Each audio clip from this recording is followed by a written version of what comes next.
trying to prevent that from happening. Right. Well, so were people still coming down in the hotel? Where were you? Were you in a hotel performing? Yeah. So people were still coming down to the lounge, and were they starting to wear masks then? They were. Everybody was wearing masks everywhere we went. People were still coming. I performed in outside next to a pool. Oh, okay. So we had kind of this stage. It's really beautiful. And people were still coming, but we did notice like a drastic shift in the amount of people that were coming. I mean, it was almost like it went down to a quarter of the people. It used to be packed, people everywhere. And then, you know, went from that to a couple of families, real like, you know, real different energy and a vibe. So.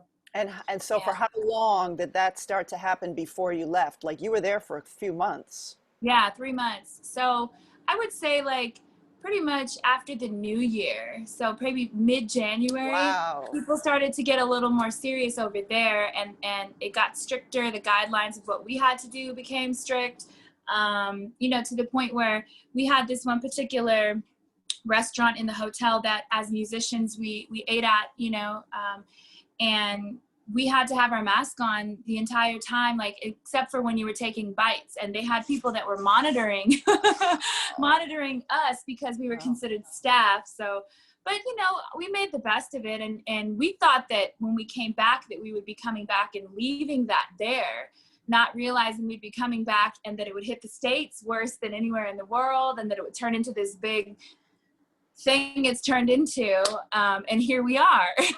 On Zoom. Well, but, you know, the blessing is we're on Zoom. Well, the blessing is wouldn't have been on Zoom. We're alive. Together. That's true. You know, That's maybe true. we wouldn't have had these creative ideas that have all of a sudden sparked because people are freaking out about how they're gonna make a living. Maybe maybe we wouldn't have these things like drive-up concerts where we're so enthralled at the idea of music again. Maybe we would just, it wouldn't feel as exciting. So that's true.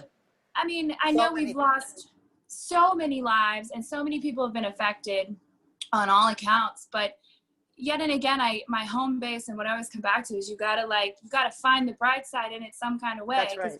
We're still here. It's unfortunate that so many lives have been affected and lost, but at the same time, I gotta wake up. So I can either choose to take that information and try to help everyone that's still here do better, or I can get up and feel bad about everything that's going on and be depressed and let it, you know, consume me and affect me and just sit here. So I choose the latter, you know? Yeah. So. Have you been performing any home concerts? I don't seem to have seen you doing that. I have not been doing that as it's sort of been kind of defined by people who have. I get on every once in a while and sing a tune or just like check in on people that are following me, like how are you guys holding up, you know, because it's not always about me. So sometimes I jump on just to try to find connection with other people that might be going through things. And one thing I learned from being on The Voice, I had a lot of like younger or like teenage kids that were in my DMs and in my inboxes. And so I see that they pay a lot of attention to what I do. So I'll get on live and see if, you know, any of them want to share things with me. And they'll often send me messages about things going on in their lives. So that connection is something I've I think more been establishing during this time. But I haven't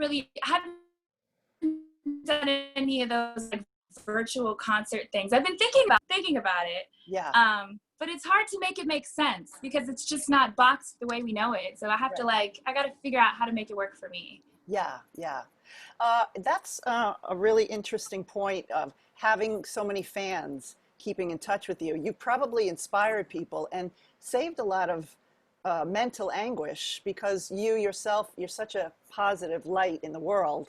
And that's one of the things that I think is important for us. Most entertainers know that and understand what they mean to people. And I think that's beautiful that you, do you feel, well, first, let me back up. Okay. I know you've probably talked about this a million times, but I know that there are people on now that haven't heard. How did you end up on The Voice? Oh, okay. Well, so I'm going to tell you the real story, exactly how it happened. I actually auditioned 4 times, 4 years previous.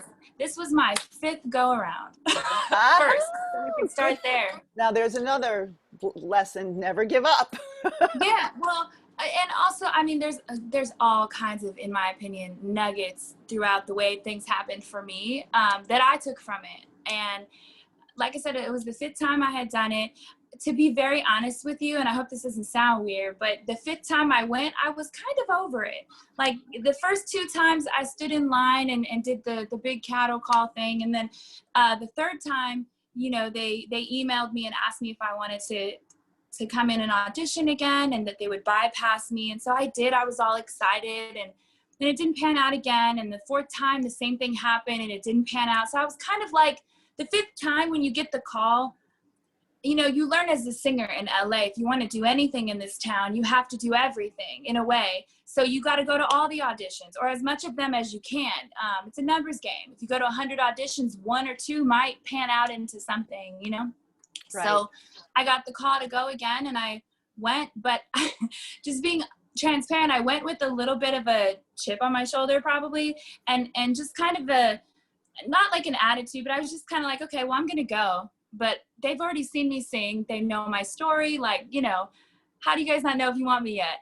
And so I think that frame of mind kind of helped me relax. Huh? I think that's normal to feel that way. Maybe so.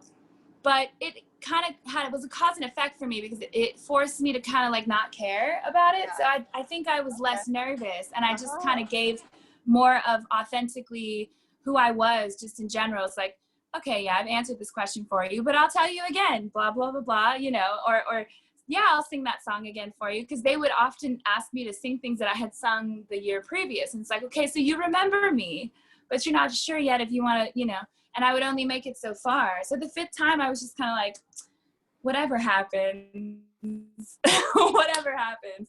Wow. And I feel like, yeah, what ended up happening was I made it through. So I took that as a lesson to try to, you know, harness that attitude elsewhere I went, you know? Right, right. Yeah. So you made it through, and you probably were thrilled when you got word. Now, how does that work? I heard from somebody else who did, I think American Idol or The Voice, I can't remember which one, that it was a real process, that it was almost pre-scripted, that. And I don't know how much you can talk about, because I know you have to sign NDAs, but... My contract's over. Okay.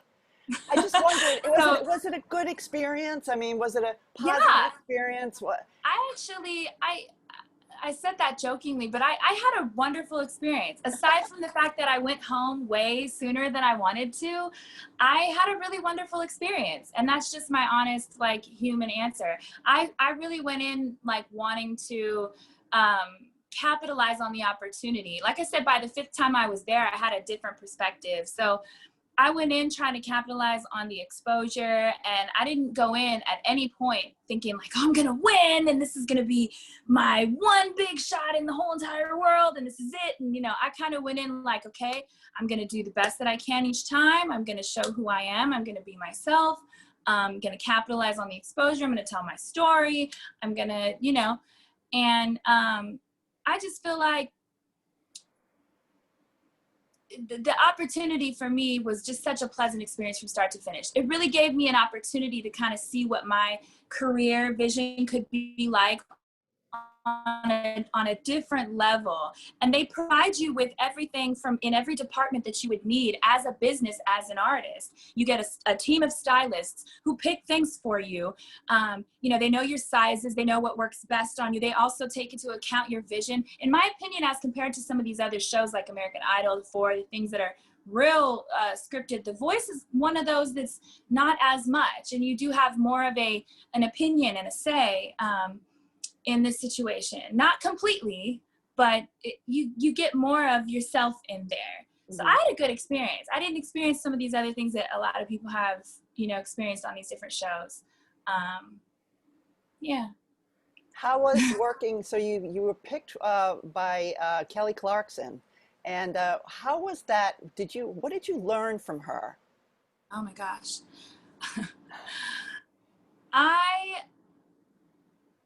I'm trying to think of how I can explain. What I learned from her was to not take myself so seriously in most things. She has such a fun-spirited, like silly approach to everything, and that's really how I think she's marketed and portrayed in the media. And then you see her in real life acting that way. It kind of gives you like a little vote of confidence that there are real authentic people in the industry operating in positions like that. So I learned from her to just be myself and just, you know, relax and just like have fun with it. I also learned from her that we're very similar, different circumstances, but just in general, we're just like similar spirits.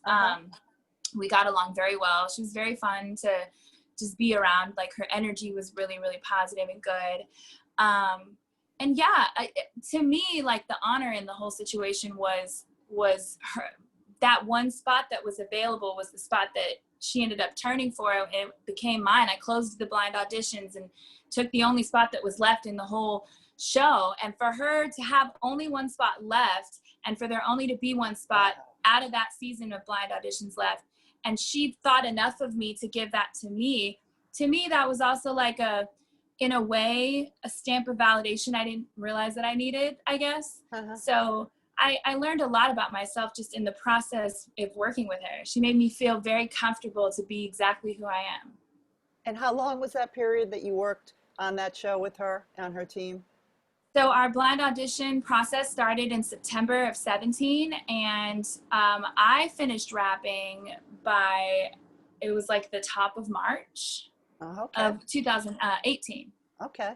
So it was about almost a 6-month process for me. Yeah, something about because I asked that question, what could you learn from her? Because you're already a freaking amazing singer. I mean, thanks, Ann. But what could she coach? What did she coach you on? Did she give you? Did she help you pick the songs and then give you? Did you know how you wanted to approach the song, and then she said, no, do this instead, or go hit that note, or hold that note? How? Yeah. Did she so what people often don't know is that you have your celebrity coaches, which are the coaches that you're part of their team on the show. And then you also have a team of vocal coaches behind the scenes that work with all the contestants on a more consistent basis. And so you get a minimalistic amount of time with your celebrity coach, and they film that part, and that's what you sort of see on television. But there's also a lot of coaching and things happening in the background before you even get to the point where you're set up with the scenes, supposedly, with your coach. Interesting. So to answer your question, by the time you get to your celebrity coach, you kind of already have a lot of what you're going to do worked out. But they absolutely are allowed to, and they do give you opinions. For me, she was commenting a lot on my breathing, which is something I already knew. Years ago, I was diagnosed with a lung condition, and generally speaking, I have fluctuated in my weight. And so I have had issues for me with breathing and being able to like breathe a certain way. And so I've really worked on that. And I've also worked on just getting in better shape in general, physically, so that I can breathe better. Because for me, that was a big issue. And it definitely translated, I think, even in my performances. So I think so. Whatever you did, it works for me. You have had a series of physical problems, setbacks, and you've overcome them. And I didn't know that you had an issue with your lungs and breathing. That could really be detrimental to a singer, as well as you said, cervical cancer, and also sarcoidal. Yeah, that's the issue with my lungs. Now, I will say I was diagnosed with that, which is something, you know, if people followed Bernie Mac, he dealt with that. Tisha Campbell Martin also is an advocate and deals with sarcoidosis.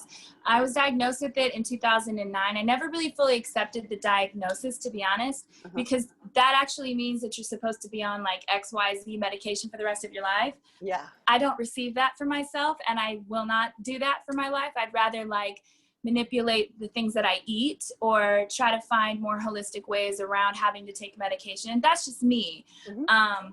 And to be quite honest with you, I've only had like some episodes over the years. So just to take on the idea of that full diagnosis has always been like, I don't want that stamp on my forehead. What you know? exactly happens to you physically? Can you not breathe? Is it like asthma?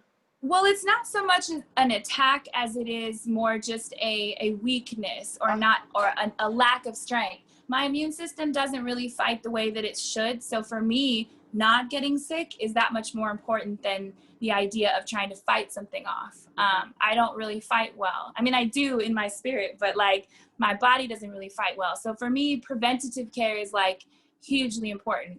So I drink smoothies every day. You know, I do everything I can and to try to keep myself hydrated and sleep and do the things that I need to do, eat well, work out, move my body to take care of myself so that I can avoid that.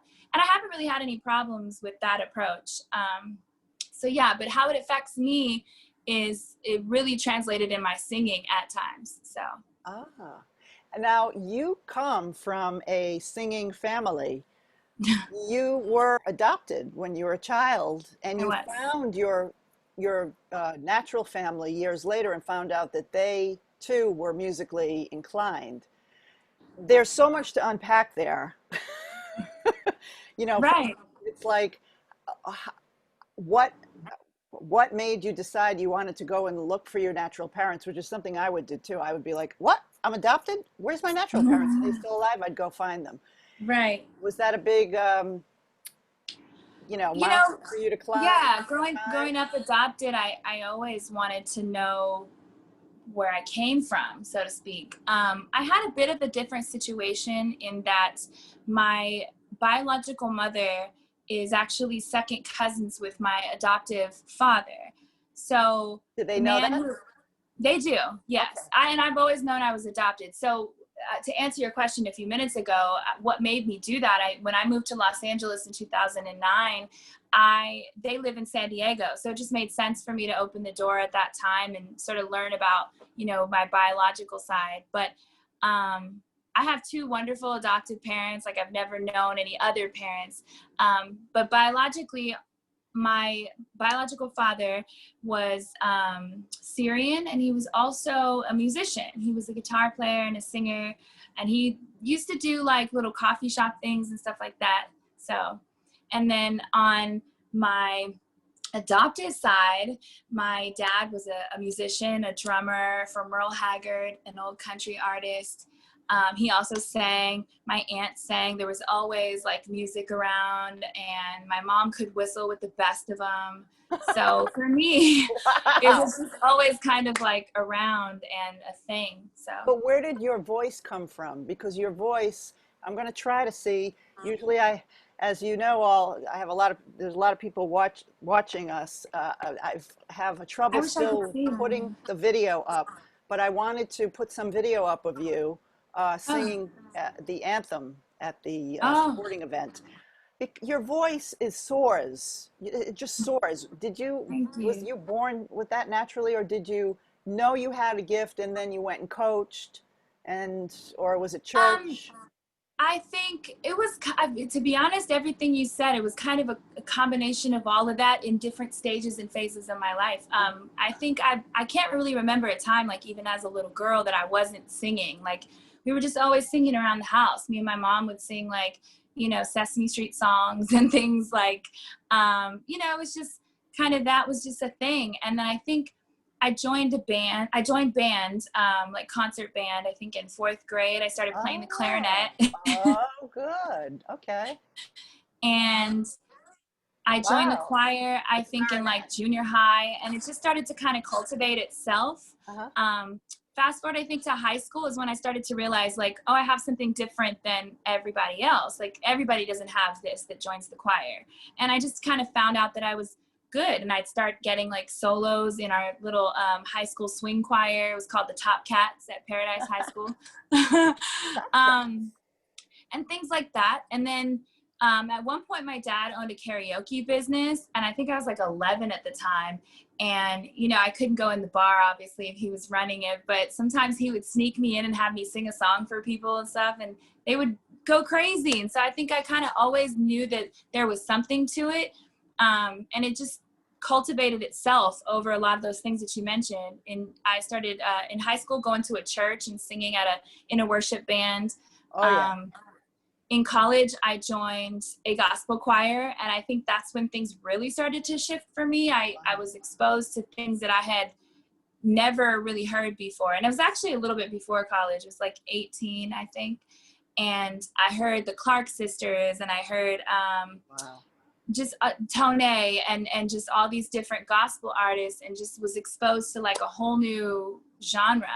And then I started going to church, and I started singing in the church. So like I said, a lot of those things you said just kind of snowballed from one to the other. Okay. Church. Yeah. That'll do it right there. That'll do it. Wow. That will do it. So you came out of that period of your life after school. So you were studying music. You knew music. You know, I mean, you knew how to read music and play music, and and you were singing with these. Then what propelled you to come to Los Angeles and pursue a professional career? So, okay, I'm going to try to make it like a concise story because I have a tendency to ramble, but this is where the real story starts, in my opinion. So it was 2008. I was engaged. That didn't work out, thank God. 2009 rolled around. The top of 2009, I got cancer, or I found out that I had cancer. That was your cervical cancer, correct? Correct, yes. Had to go through a couple different surgeries, never had to have chemo or anything like that, but it did take me down for a second. Fast forward to like May of that same year of 2009, and I got sick again for like 3 weeks. I was in the hospital. They didn't know what was wrong with me. Couldn't figure it out. That's when they diagnosed me with sarcoidosis. That's how we came down to that. Oh. But nevertheless, during that time, let me tell you what I was doing right before I went into the hospital. I was working graveyard shift. I used to work with autistic and developmentally disabled adults, and I worked at this facility where I did graveyard shift. So I was getting off at like 8 a.m., going to school from like 9 until 12, teaching lessons till about 4, and then trying to record what would have been my gospel album back then at night. And then I would repeat the process. So long story short, I ran myself into the ground, and my body just shut down. And like I said, I was in the hospital for about 3 weeks. During that time, while they were trying to figure out what was going on with me, I, just typed in background singer on Facebook in the search bar. And so anyone that had that in their profile would pop up, right? And I ended up connecting with a few people. I connected with this one woman who ended up becoming like a big sister who took me under her wing out here in LA. Her name is Tracy Brown Bailey. She's sung background for the likes of Shaka Khan, Patti LaBelle. I mean, the list goes on and on. Mary J. Blige. I asked her if I could, and Natalie Cole, I'm sorry, she also sang background for Natalie Cole. Wow. I asked her if I could send her a video of me singing, and like if she could give me any tips, and that I was trying to break into the industry but didn't quite know how to do it from my little small town. So she was like, yeah, and she listened, gave me some feedback, and then asked me if I would ever consider moving out to LA. And I was like, I'd never really thought about it. Whole time I'm in the hospital bed, like doing all this on my laptop. But I didn't tell her that. I was just like trying to, what's the next move of my life? Because I knew, even though they couldn't figure out what was wrong, I knew that God was sitting me down, and I knew that he was telling me that this was a transitional moment. So I was kind of searching for like what that meant. And so I knew I had a window of opportunity that I wouldn't otherwise not have. Yeah. So long story short, I flew out to LA when I was released from the hospital for like a day, and she picked me up. We went to Porto's. And she kind of gave me like a rundown of how things go out here. And she was like, you sound really good. Wow. Yeah. And she asked me if I would consider doing a gig with her in September. And I was like, yeah, sure. I didn't really think about like what it was or whatever. And she's like, okay, so just get moved out here by September. So I was like, okay, perfect. So I went back home, packed up all my stuff. And that August 27th or something like that, I did everything in my 99 Ford Contour and drove out to LA with like $200 or something. And my first gig was September 9th with Natalie Cole at the Hollywood Bowl. So I would later find out like that was the gig, but for me, that was the thing that I needed to kind of push me in a direction where I needed something bigger. I wanted something bigger. And laying in that hospital bed, I knew I had two choices. I would either be released from the hospital and I would go back to what I was doing and just continue the rat race, or that I could make a decision that could potentially change the course and the direction of my life, which ultimately it did. Dang. So everything happens for a reason. And like I said, the long-winded answer to your question is that's how I ended up here in LA in '09. So been here ever since. That's an amazing, that's amazing. Like, you know, sometimes we feel that there's a window open right now. Yeah. And you're in the hospital bed, but you know you have to keep reaching out because this is your time. And I felt the nudge and I knew I had to go, and I knew I had to give it a shot. I didn't know how it was going to work. I didn't know how it was going to happen, what was going to happen, where I was going to work, where I was going to live. I knew nothing. I just knew I could not go back to what I was doing. And I knew there was something bigger out there. Yeah, yeah. Well, you've also toured with, well, you've sung background anyway. I don't know about touring. Maybe you can tell us about that. But you've also sung a background for Angie Stone. Mm-hmm. Yeah. Faith Evans and Faith Evans. Yes. Yes, ma'am. Faith Evans, and she's making such a great comeback. Yeah. Do you tour with them also, or do you just work in LA? Or with Well, I haven't in a while, but definitely have toured with both of them. I've done different shows with Angie Stone, and then we've done all kinds of out-of-towners with Faith. You know, there's a rotation somewhat in the background vocal industry where some people fill in for others when they're not here and that sort of thing. So I've had the opportunity in a lot of those cases to jump on the team for the weekend, or, you know, and I've done a few of those with Faith and a few of them with Angie, and they were the most incredible experiences for sure. Angie Stone, man. Woo! Yeah, she's incredible. Wow. She's incredible. Amazing. She's a musician. She's truly a musicianal singer. Well, Angie Stone was responsible for D'Angelo's career, from what I understand.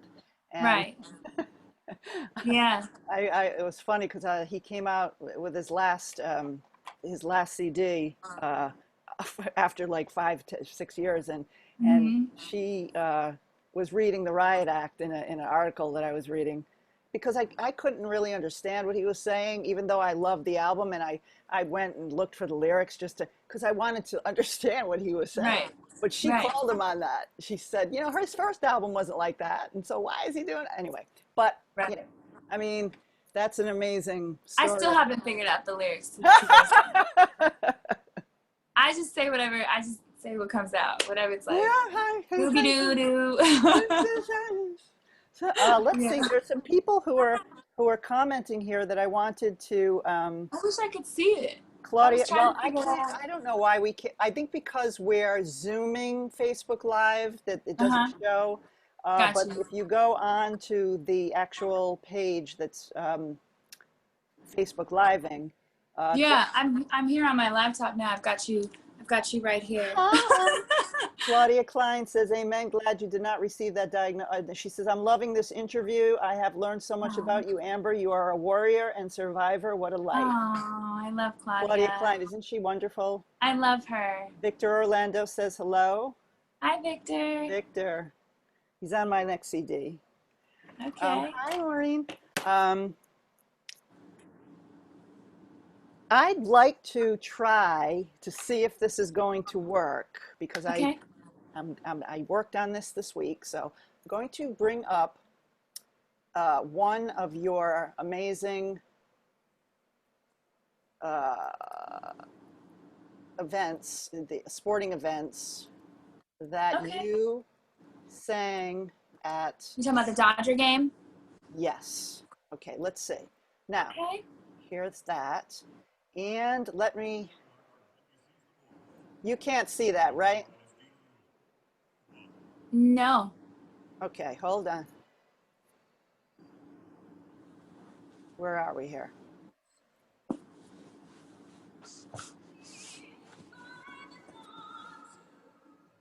I hear it. Hold on.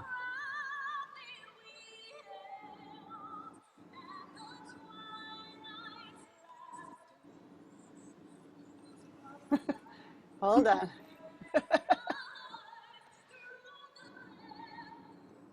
I've got you here too. I'm looking, see if I see anything. I hear it though. Oh, there we go.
Oh my God.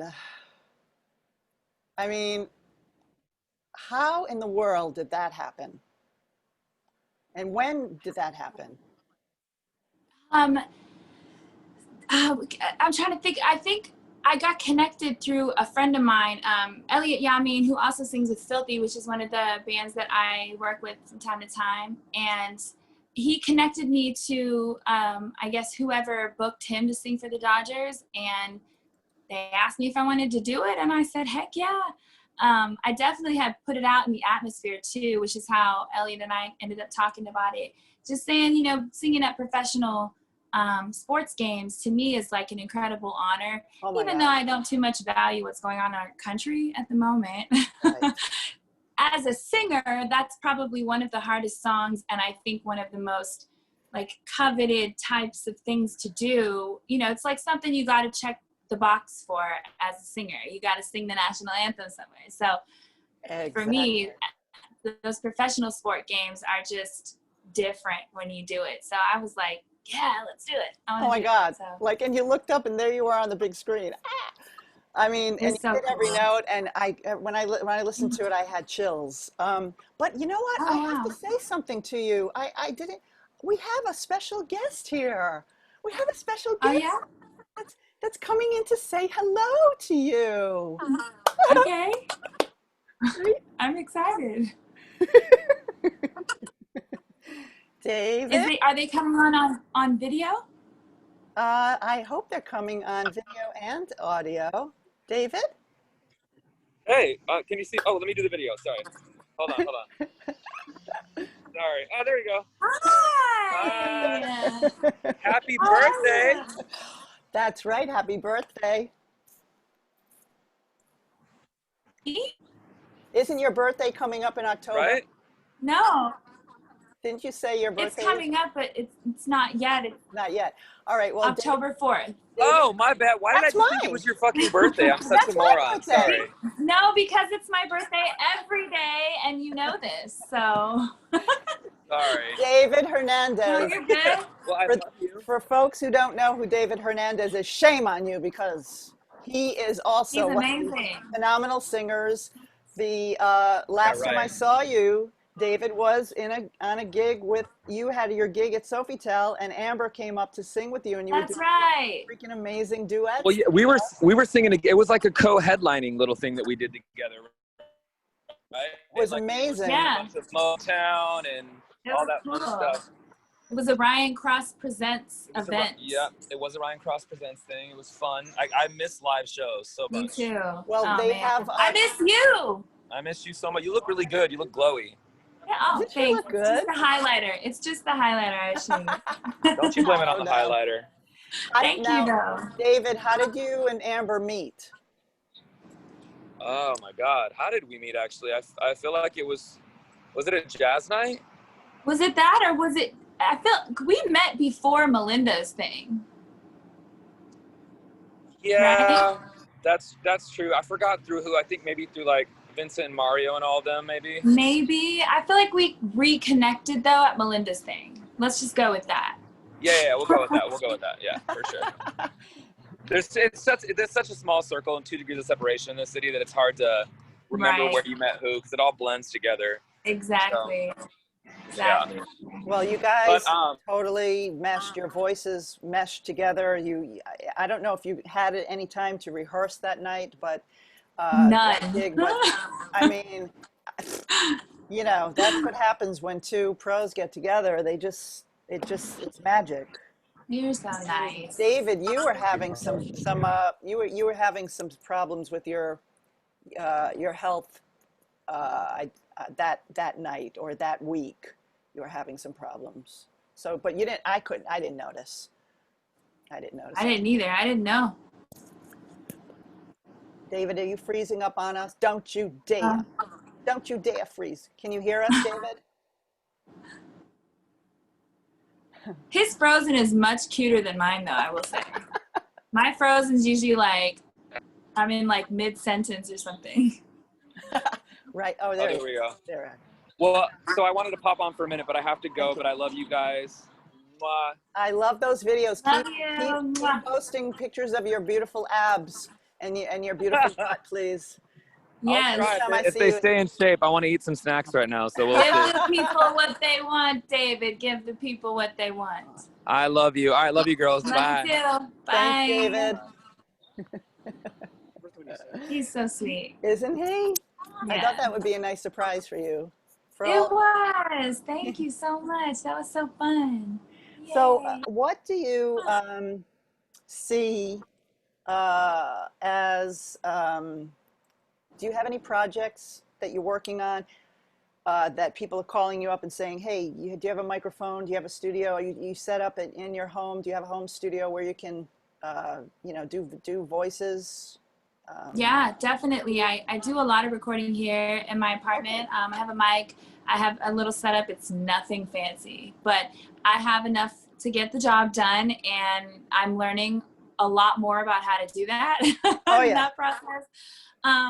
I know enough at this point to record myself, but now I'm kind of diving into learning more about how the production process works, and even within vocal production. So it's kind of fun.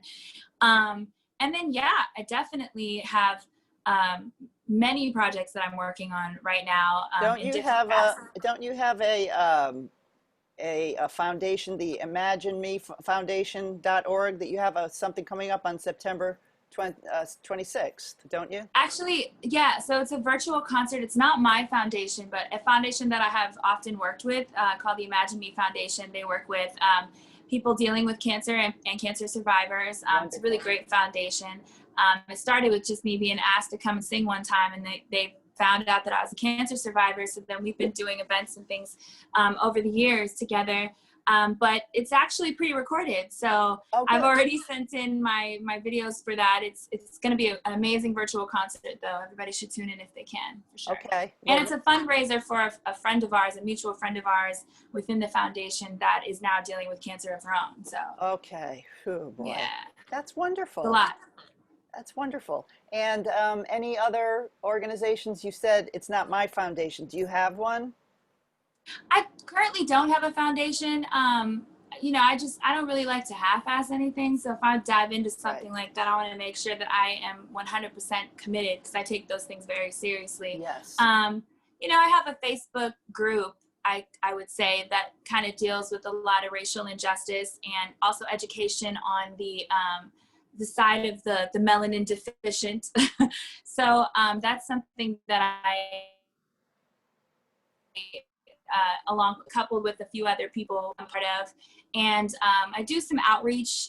Sometimes I volunteer at the Watts Empowerment Center in Watts, and just a few other different things that I don't really broadcast or put out there, to be honest, because it's not why I do them. So will you be doing anything? Will you be phone banking or phone texting or working the polls during I'll be election voting period? But I probably won't be working any of the polls. You won't see You have to be careful. taking them. You have to be careful if your immune system is compromised. Anyway. Definitely. Anyway. Yeah, definitely. Oh, good. You seem to be a very spiritual. You came up in the church?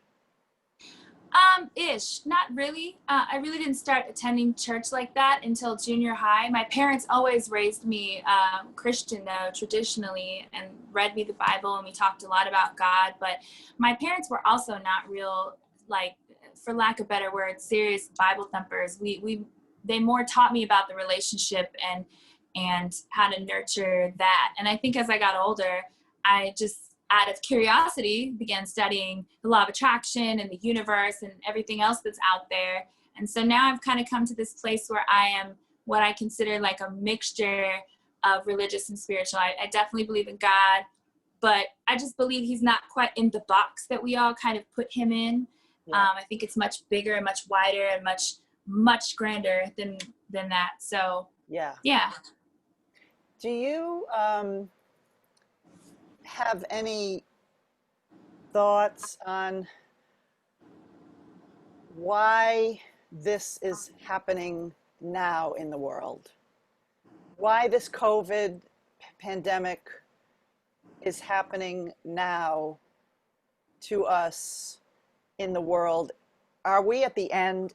My mother, for the first time, as far as I know, read the Bible, and she read the book of Revelation. She's like, well, it's all supposed to be happening now.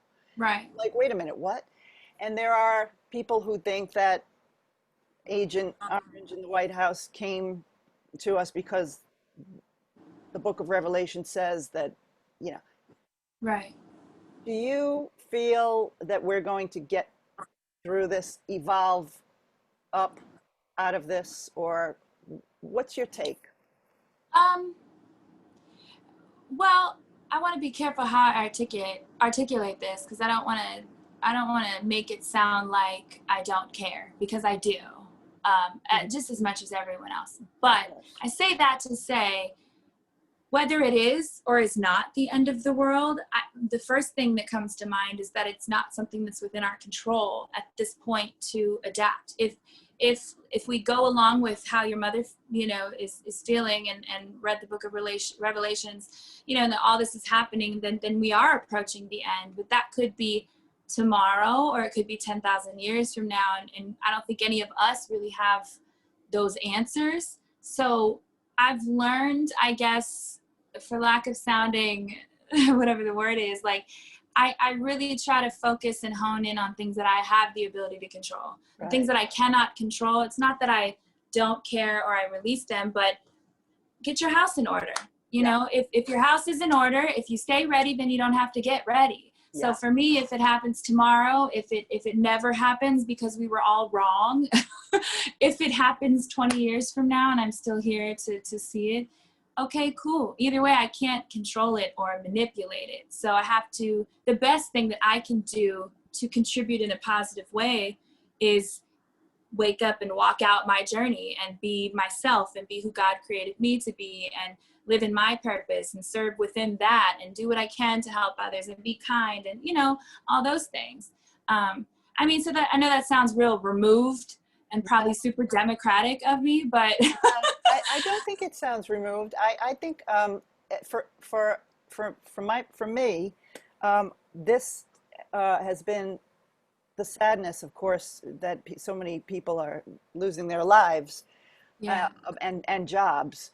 But on the flip side of that, it has made me feel like stop looking out there and do what you can do right here in this room. Right, and exactly.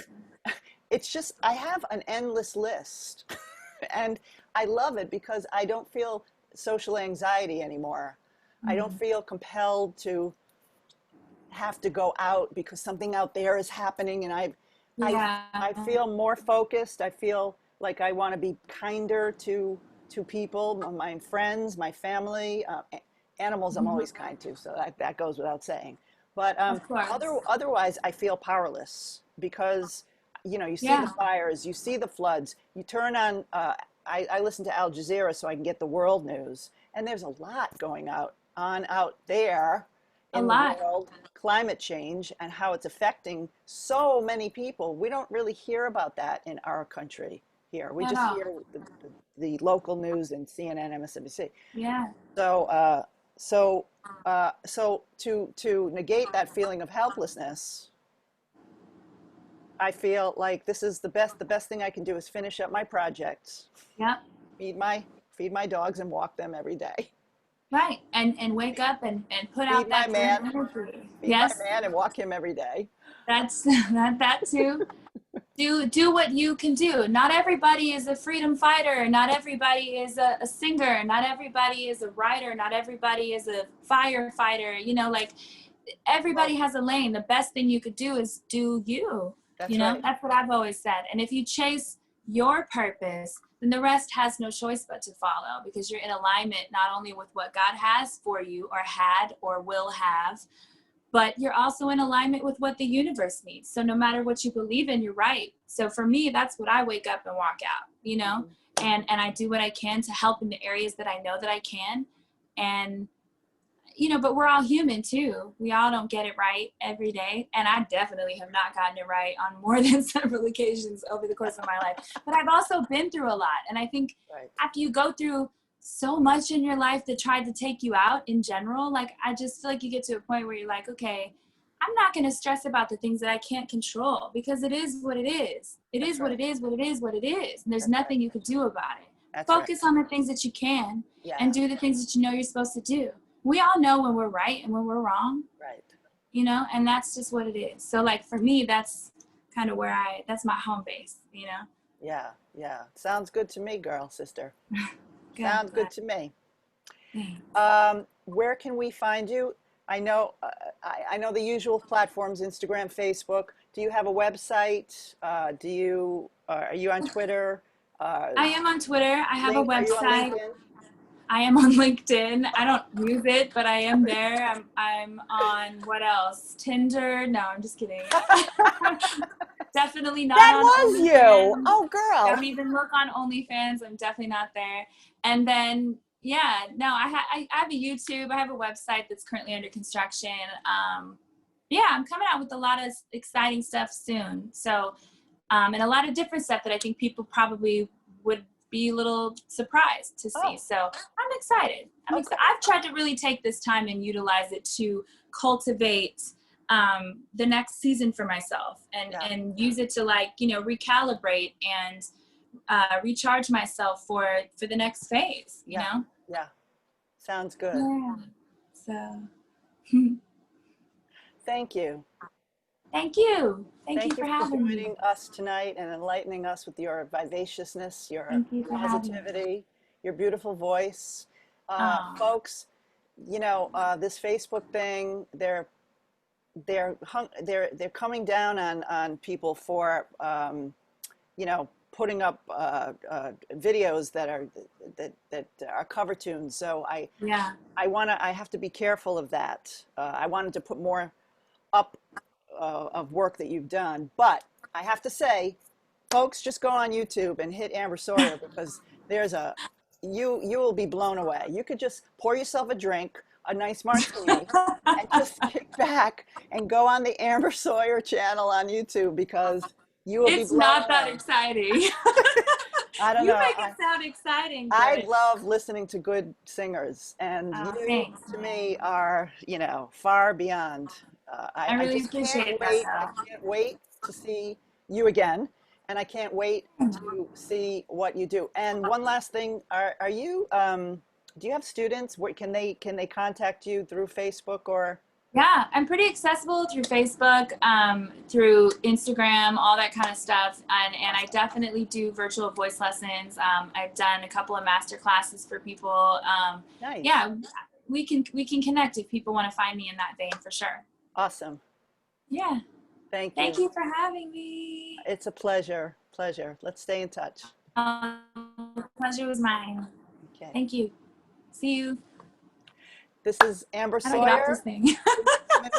I think, or you could stay on. Or I think there you go. That was the amazing Amber Sawyer, as you could see. What a beautiful soul, and what a voice. I hope that Facebook doesn't block me for putting up the national anthem. I think the national anthem is a free song. You can put that up anytime. I don't think it has, you know, publishing problems. Anyway, not to bore you with those details, but I want to thank you all for joining me today. next week we have Jane Monheit. Jane Monheit, another whole different style, but oh my God, when you hear her sing, it's just another world. And she'll be on next week, so I don't want to say anything about her yet. What I want to say to you is to send your prayers tonight to Ruth Bader Ginsberg has passed. Send your prayers and pray that that the Supreme Court, pray that someone has the power to prevent Agent Orange from putting in another conservative. Okay, on that note, use alcohol on your hands, wash them first and dry them, wear a mask, be kind to animals, please try vegan 3 or 4 times a week at least, because it helps the planet, it saves the animals, they suffer horribly, and it's also really good for you, really good for your health. I will see you next Friday night, 5 o'clock, with our special guest, Jane Monheit. This is where I look for the exit button here.